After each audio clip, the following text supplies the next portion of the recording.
Oh, there you are, YouTube. Doodaloo doodaloo doodaloo doodaloo doo. Subscribe. All right, let's do a random ranking. Let's go to my movie collection behind me and pick out 3 movies and then rank those movies based on a variety of different criteria. And if you'd like to join in the comments and rank these films as well, if you've seen them, feel free to do that. I think that would be fun. We could talk movies afterwards. Anyway, let's get to picking some films. Yeah, my setup here is a big mess. I really need to clean it up, but I just looked. I'll go behind here. I just looked too much at. I was gonna go here, but I was like staring right at it, and I feel like that kind of defeats the purpose.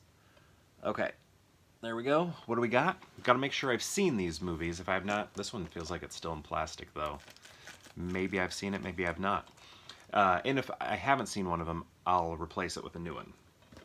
First one, okay, have seen it. Oh man, I don't think I paid this much for it. Can you believe this? Okay, Fanboys. Look at that, $15 movie. Do you remember how this movie like went through production hell? It just kind of seemed like it was just in limbo, just waiting to reach theaters for the longest time. And like people aged in that time and they like look different at certain points of the movie versus other points. There are all sorts of cameos in it. Like Kristen Bell is in it. Isn't that kind of interesting? Like megastar now, I feel like, but I don't know.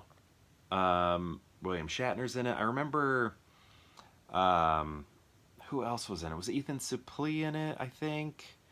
And Seth Rogen. That's right. I remember Seth Rogen. He was really funny because he got like a tattoo of Jar Jar Binks and Anakin. I think they're like doing back to back like uh uh what was that in the 90s? There was a shirt with, I think it was Bugs Bunny and Daffy Duck doing the back to back pose, something like that. But yeah, I remember having fun with this. It wasn't like amazing or anything, but it felt like close to home, when you're at an age where you are a grown up, but you don't feel like being a grown up, so you're just like attached to these things. I guess that's still where I'm at now, but when you had fewer responsibilities and could really deep dive into a lot of those things, just that whole man-child sort of thing where you're, I don't know, really into Star Wars still and thinking about it, talking about it constantly. And yeah, it was a fun time. But there's very sad moments to this too. Like when you watch it, there's a lot of emotional parts to this movie. But yeah, it feels very choppy, but still good. Okay, I've seen them all. Next we have Factory Girl. I obtained this movie from one of my friends who was upgrading all of his films to Blu-ray, and he gave me all of his DVDs. And I don't think he was upgrading every single movie. It was just like he didn't want DVDs anymore. So I got all of his DVDs. And this one here, he used to work at Blockbuster. So this came from Blockbuster, and he might have gotten it free or super cheap or something. But I got it fully free from him. So this is about Edie Sedgwick. I almost said Kira Sedgwick. But Edie Sedgwick and Andy Warhol and their relationship and how he was kind of would use her basically. Like he was kind of famous for using people, like Jean-Michel Basquiat. A lot of people, perceived their relationship as Warhol using him, and same thing with Sedgwick here. But yeah, I remember this being a good movie. Oh yeah, Guy Pearce, who's playing Warhol. You can see him right there. It's always fun to see who plays Warhol in movies. In Basquiat, Warhol is played by David Bowie. In, was it Men in Black 3? He was played by Bill Hader, I think, pretty sure. But yeah, he's been portrayed by a lot of people. He's also in, I don't know if this was a famous person or not, but you see Andy Warhol quickly in the opening credits of Watchmen. But yeah, I remember liking this, but didn't have like a strong impact on me. And then we have Drag Me to Hell. This is the one that has the case on it that I was worried maybe I hadn't seen it. I'm going to go ahead and take that off. Looks like I bought it for 10 bucks. I wonder if I actually did that, or I probably got it secondhand or something like that. Maybe from my friend who was getting rid of his DVDs. I just can't imagine me, very cheap, paying $10 for a film. That just doesn't seem like me. Especially $10 for a film and then not watching it. So I must have gotten this very cheap at a secondhand store, or it was gifted to me, because I am a cheapskate and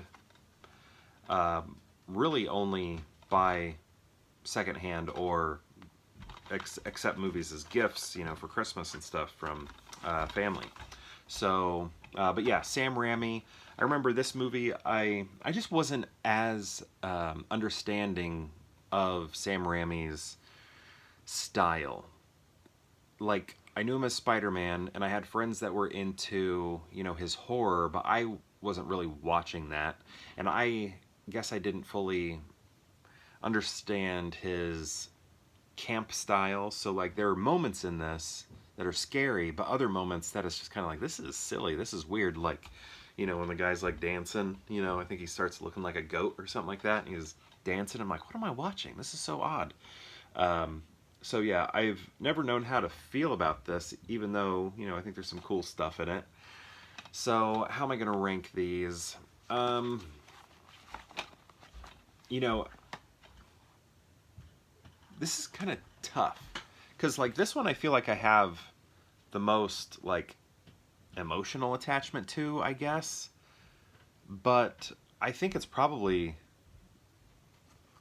like the worst of these, but it's the one that I felt a stronger attachment to. But I also recognize, like, it's not like a good movie or anything, but it's fun. I wonder how much fun I would have with it now, though, because I haven't watched it in probably over 10 years. And then we have Factory Girl, like this movie, but, you know, it's very sad. I'm not always in the mood to watch something like that. And then we have horror right here.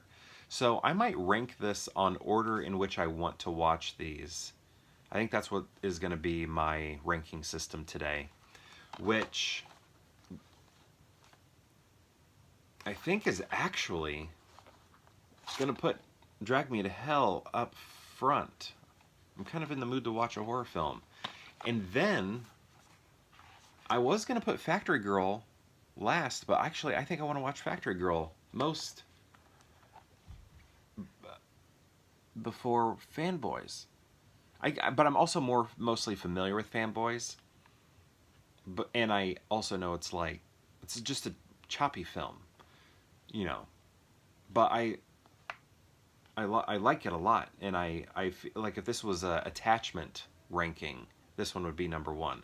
But today's ranking is based off of how much I want to watch these movies. So yeah, I'm gonna go Drag Me to Hell, number one, followed by Factory Girl, and then Fanboys. So that's my ranking. I was not expecting that.